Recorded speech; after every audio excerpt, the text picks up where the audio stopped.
Thank you very much, Sherry. Yeah, so really glad to be here today to speak about some work that we've done on missingness in healthcare. And I think it joins on really nicely, actually, with the work that Emily was shown there, and actually some of the stuff in the animation as well. So yeah, really looking forward to speaking today. So just to briefly go over the outline of the presentation today. So I'll start by giving some introductions to the data. I'll then present some key findings from the missed appointments research. So I'll start by giving definitions of what exactly we mean by missed appointments and what we mean by serial missed appointments. We'll look at some data based on GP missed appointments, the demographic factors, I suppose, that are driving those missed appointments, what the outcomes of those appointments are, so changes in morbidity and mortality, use of acute care services, and then try to put it in a bit more context while explaining the life course. And I'll finish up by describing some next steps for research and for practice.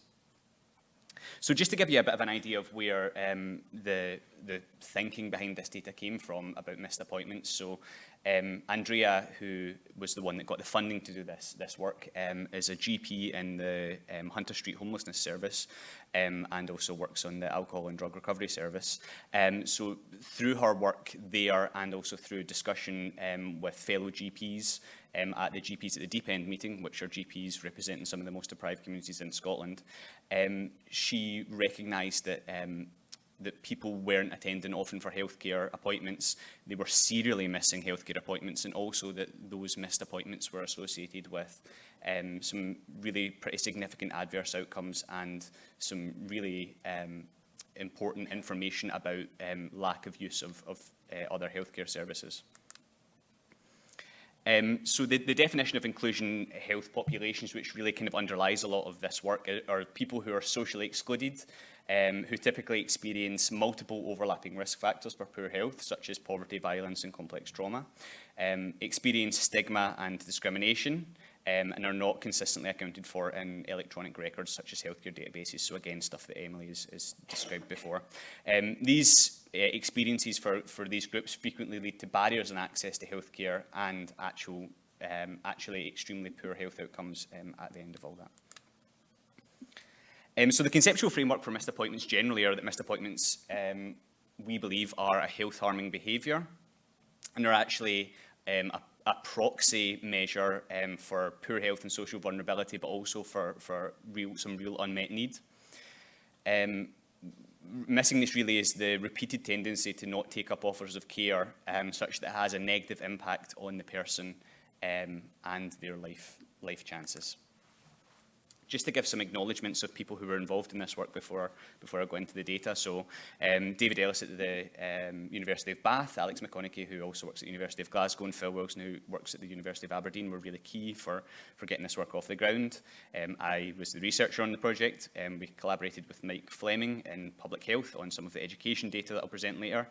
We used GP data that was extracted for us by Dave Kelly from Albasoft, so I don't know that anyone's necessarily familiar with GP data in Scotland here, but Dave Kelly really is the person to go to for that, and actually using a lot of data from him in my current role at Public Health Scotland as well.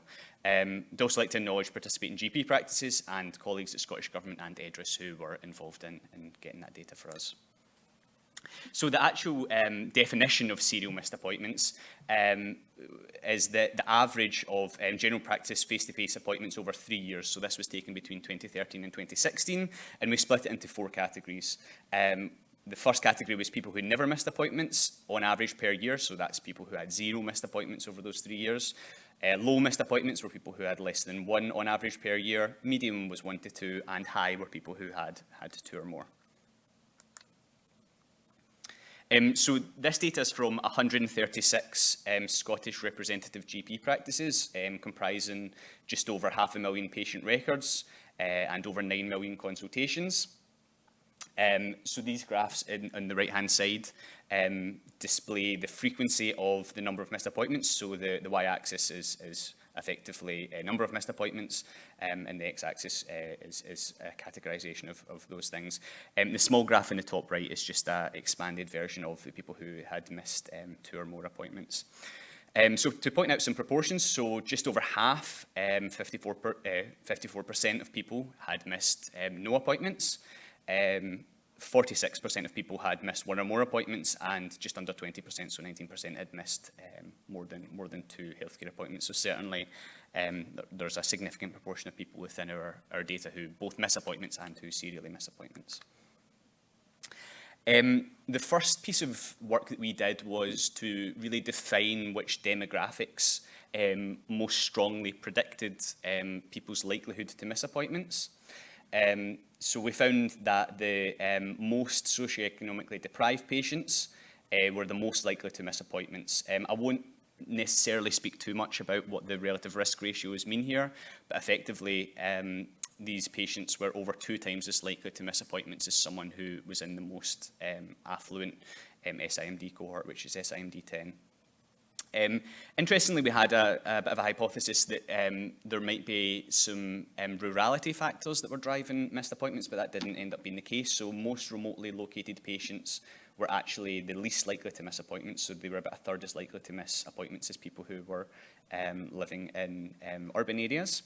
And there was also a kind of parabolic effect of age. So both the youngest and the oldest within the cohort were more likely to miss appointments, so people who were aged 16 to 30 years old, and also people who were over 90 years old. There was a relatively small effect of gender, and for the purposes of this study, unfortunately, we weren't able to do much on ethnicity because it was at the time, very poorly recorded in GP records. I know that that's been improving in recent years, which is really heartening to hear, but unfortunately for this, we couldn't look at it. So as well as some patient side factors that were important in defining missed appointments, we also examined some factors that were happening within the GP practices themselves. So things that could be done there to look at missed appointments. And we found that actually an appointment delay of 2 to 3 days was most strongly associated with non-attendance, which is quite interesting. So actually, again, we hypothesized that there would be a relatively linear relationship with the delay to your appointment. So people who had, for example, 2 weeks to attend the appointment would be more likely to not attend. We didn't find that in the data at all. We found that the biggest kind of time to non-attendance was 2 to 3 days. And actually, if you were able to, again, offer people on-the-day appointments, which I think a lot of GP practices are starting to do now for certain cohorts, that actually you become much more likely to attend. Urban GP practices were more strongly associated with missed appointments. And interestingly, we didn't only have SIMD for the patients themselves, but we had SIMD for the GP practices. So we looked at both of those things, and we found that patients who were deprived and registered with GP practices in more affluent settings have a higher risk of missing appointments. So almost GP practices that themselves are within deprived locations seem to have strategies for helping patients attend, but you get more lost in the system if you're a deprived patient who's within an affluent GP practice. We also used again, I won't go into too much detail, but a Cox-Snell R-squared model, which is basically trying to attribute how much of the likelihood of missing appointments are driven by the patients themselves and how much are driven by the practices. And we found, unsurprisingly, that both have an important effect, but practice factors themselves seem to have a bigger effect than patient factors. So certainly there are some interventions that can be undertaken in the practice side to help people attend appointments.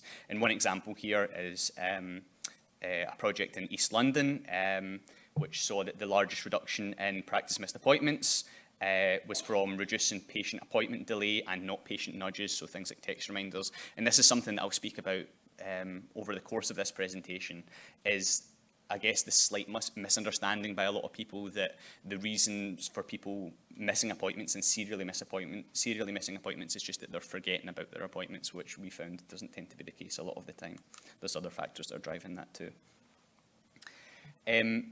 So now to speak a bit more about outcomes based on that. So whereas before I was describing the demographics that are driving the missed appointments, this seeks to look at what happens after patients miss appointments.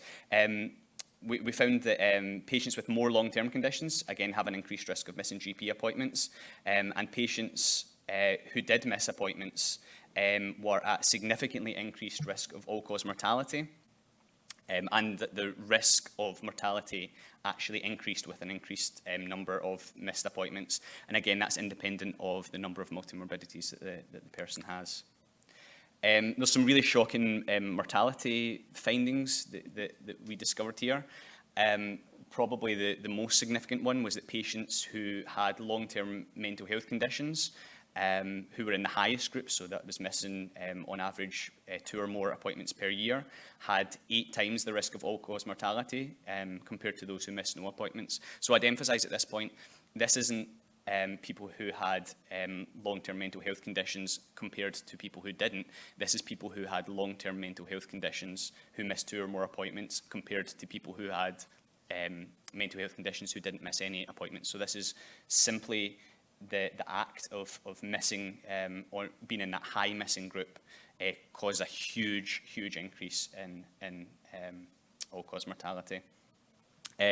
Because of the data was linked to a lot of different data sets, we were able to ascertain a lot of information about these patients. So they died at a younger age, and they also died commonly from non-natural external factors, things like suicides.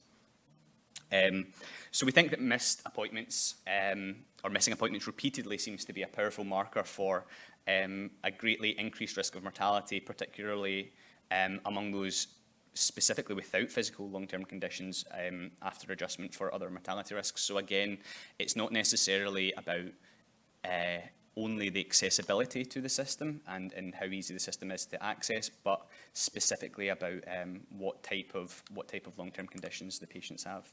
And these graphs are just illustrating the risk of mortality and again, the full data set on the left. So again, the y-axis shows 0, low, medium, and high groups. And the x-axis is showing the risk of mortality effectively. And again, you can see a kind of dose-based relationship there. So as you increase up into higher missed appointments groups, you increase your risk of all-cause mortality. And again, the graphs on the right, the top graph shows those with only physical health conditions, and the bottom graph on the right shows those with mental health conditions. And again, both dose-based effects, but the mental health conditions have significantly worse outcomes. So we didn't only look at demographics or outcomes, we also looked at utilisation of other healthcare services. So we had some interesting findings there. So patients who missed high numbers of GP appointments were also higher users. So again, this isn't about missed appointments, this is about usage. Higher users of both hospital outpatient appointments and especially in particular mental health services, so 4 times greater use of mental health services than people who didn't miss appointments. They also have higher usage of inpatient care, so general maternity and mental health services compared to those who missed no GP appointments. Interestingly, we were also looking at whether they had higher use of emergency departments. One theory that was relatively prevalent in GPs at that point in time was that people who had made appointments and didn't show up for them were actually accessing healthcare in other settings. So rather than attending their GP appointment, it would just, in their belief, appear at emergency departments. But we found that wasn't the case, and actually they have no increased use of emergency department services compared to those who miss no appointments. So it's not like they're using some other part of the healthcare system, they're just lost to the healthcare system, full stop, when needing appointments at short notice. In terms of missingness at those appointments, so patients who had high missed GP appointments were more likely to miss hospital outpatient appointments. Interestingly, they were at a much higher risk of non-attendance for mental health services, so over 7 times the risk of someone who doesn't miss any appointments. They also had a significantly increased risk of irregular discharge from inpatient care, so that's the kind of marker for non-attendance in inpatient. And again, there was no difference in emergency department left before care complete between GP appointment categories. So again, no effect really there in emergency department usage. And this is just a graph illustrating that. So you can see at the bottom of the y-axis here, that's emergency department life without care completed, and there's no differences between the groups. A small effect in SMR 00, which is outpatient services. Inpatient services, which is SMR 01, had a really strong effect. So again, the high group in that being over 4 times as likely to have a regular discharge compared to those who miss no appointments. We were also interested in looking in a more holistic way, so not only looking at, I suppose, usage of healthcare services, but also the social context as well. So we found that patients who were at higher risk of missingness are more likely to have an adverse childhood event recorded in their GP records. So what I will say is that adverse childhood events seemed at the time, again, I'm not sure if it's still the case at the moment, but it seemed to be relatively poorly recorded in GP systems. But what we could ascertain was that they were more likely to have an adverse childhood event recorded within their records. And as I stated before, we also did some education data linkage with that data set, which showed that people who missed a significant number of appointments had reduced school attendance, had higher levels of school exclusion, and had lower overall educational attainment. So just to conclude, so patients at high risk of missingness are characterised by poor health, higher treatment burden, some complex social circumstances, and also have higher premature mortality. General practice appointment scheduling and context is important for those groups.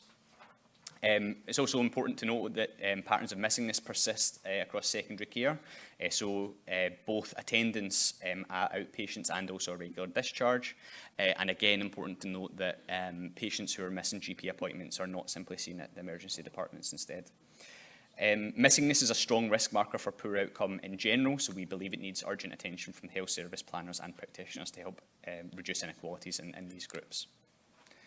And again, this slide is just highlighting, I guess, some stuff that we've seen in the talks before, and stuff that's, I hope, come across in this talk is the need for equity of access and not simply equality of access. So good access to healthcare systems for all. I'll just conclude by describing some next steps. So in terms of research, there's been funding given from NIHR to look at interventions to reduce missingness in healthcare. So this will consist of a realist evidence synthesis programme, interviews with people with lived experience and professionals, because obviously having qualitative insights is really important to get a more larger understanding of what's happening, and also the development of a complex intervention that can help tackle those missed appointments. Again, identify patients at high risk is something that's really important, and things like modelling to be able to understand which patients within individual practices are at higher risk is something that's going to be looked at too. And so not only looking at interventions and qualitative work, but also supporting patients' attendance. So the importance of relational care, the importance of trauma-informed practice, words and what are behind them obviously matter, and patient engagement and coordinator systems specifically for helping patients attend. Thank you very much for listening.